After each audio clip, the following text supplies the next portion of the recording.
Magandang araw sa inyo lahat. Muli, this is Boss Grips of Midnight Trips and welcome to Midnight Tarot.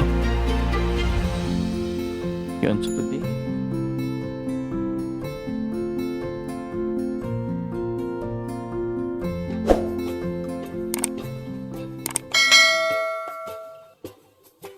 Tarot.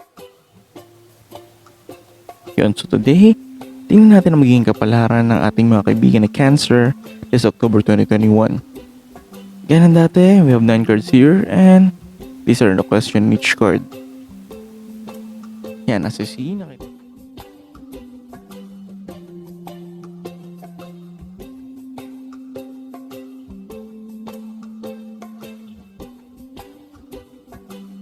In each card. Yan, as you see, nakita nyo yung mga cards natin. Yung mga questions, I mean. We have set si person A and person B. Gaya ng dati, ikaw si person A and si person B is si partner. Pwedeng asawa mo, boyfriend mo, girlfriend mo, live-in partner, or kahit hindi kayo. So, bibigyan ko kayo ng oras para isipin kung sino si person B. And yan, it starts now. Yun, so habang iniisip nyo sino si person B, paalala ko lang na feel free to like or dislike this video, comment down below, and subscribe sa mga hindi pa nakasubscribe. And please, don't skip ads po, lalo kung may ikli lang, kung mga 30 seconds lang. O, barato nyo na po sa akin yun. Pero kung more than a minute na, skip nyo na po. Walang problema sa akin. Yun lang. Salamat din. Pinaalalahan ko na lahat na pwede kayong mag-send ng inyong mga horror stories, mga true to life stories, or mga bagay na hindi nyo maipaliwanag sa ating Gmail, or kwento nyo sa akin sa ating Facebook page. Ang mga link ay nasa baba. And yun, may bago nga palang level ang ating channel membership. Hopefully, mag-join kayo sa ating channel for shoutouts, exclusive shoutouts po yun ha. And mga pabate. 25 pesos lang po yun yung Arcana natin na level, pinakamura. Kaya sali na po kayo. Yun lang, maraming salamat. So, simulan na natin ang reading sa inyo. Yan. So, this one is yung card na nagre-represent sa inyo, mga Cancer. And the card is the 9 of Cups reversed. Okay. As I see here, you feel so high, puno ng pride, and you feel that you're at the top or the climax of your life. But, ayan, as a reverse card, this is also means of false success na akala mo nasa taas ka na but you still try to ano ba yan, sorry kasi may nag-comment mag-Tagalog daw pala ako. So yan, subukan yung mag-explore pa kung ano meron sa taas. Malay nyo may mas mataas pa sa narating nyo, kaya huwag masyadong magpakampante at puno ng pride. Okay, this card represents person B. Yan, bago ko buksan, pwede nyo i-post yung video para isipin kung sino siya kung di nyo pa naiisip. Or, yan, kung naisip nyo na kung sino siya, tingnan natin yung card na nag-represent sa kanya. And the card is,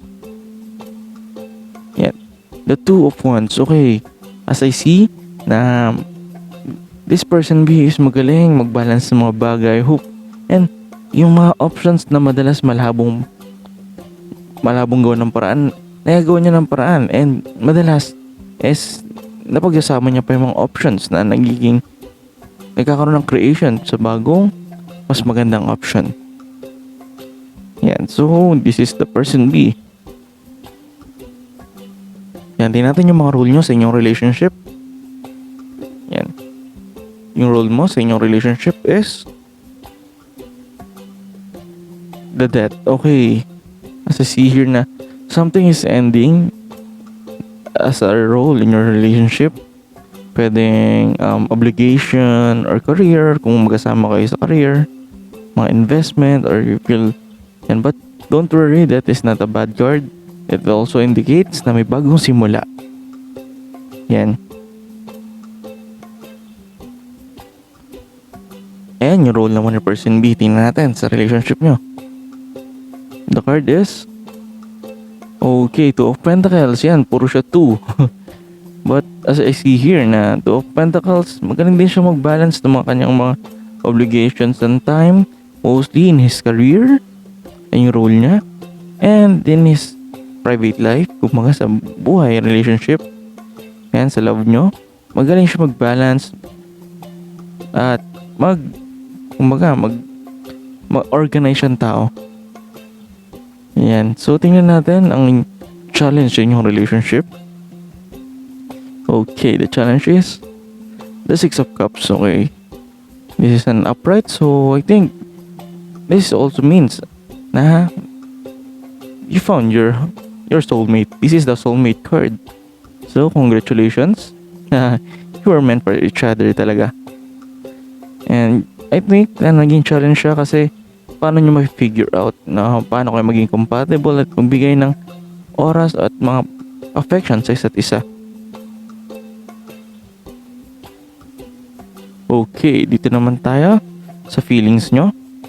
Yung feelings mo para sa kanya or sa inyong relationship is the Four of Wands. Yan. As I see here na you feel at home, you feel so safe, you feel so, kumbaga, you feel so complete pagkasama mo siya or sa inyong relationship. Kasi nga, he is your or she is your soulmate. Na, ayun yung feelings mo.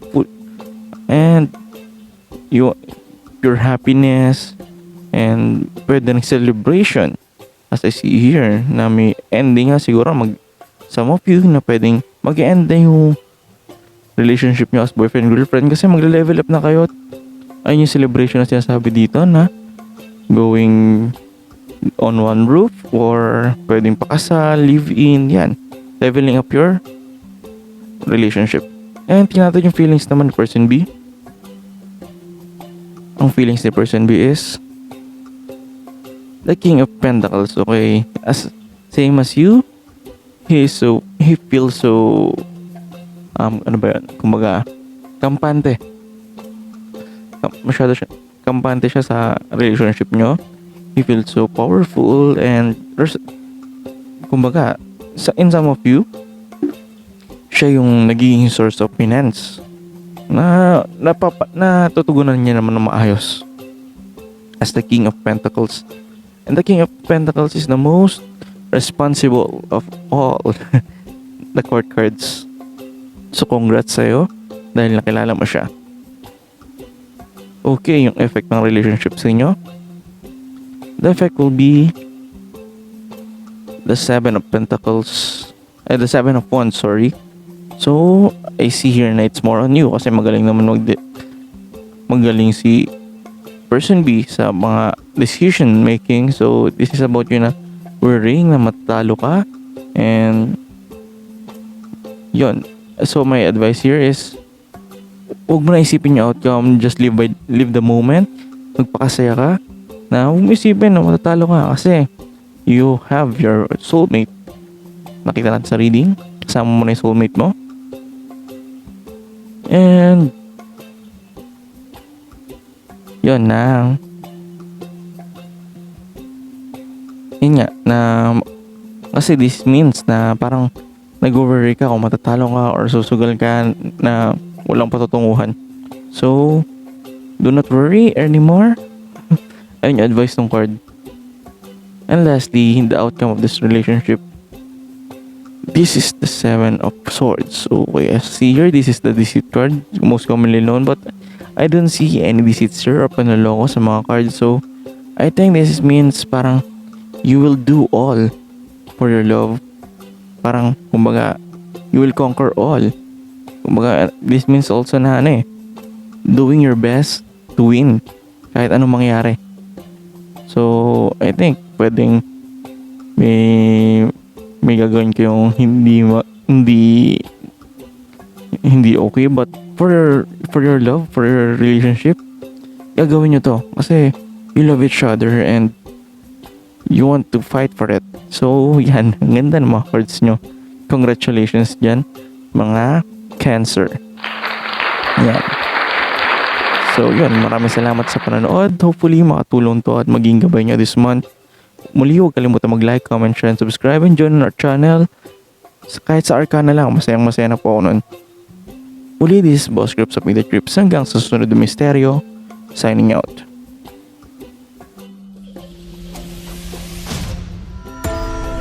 I'm coming closer.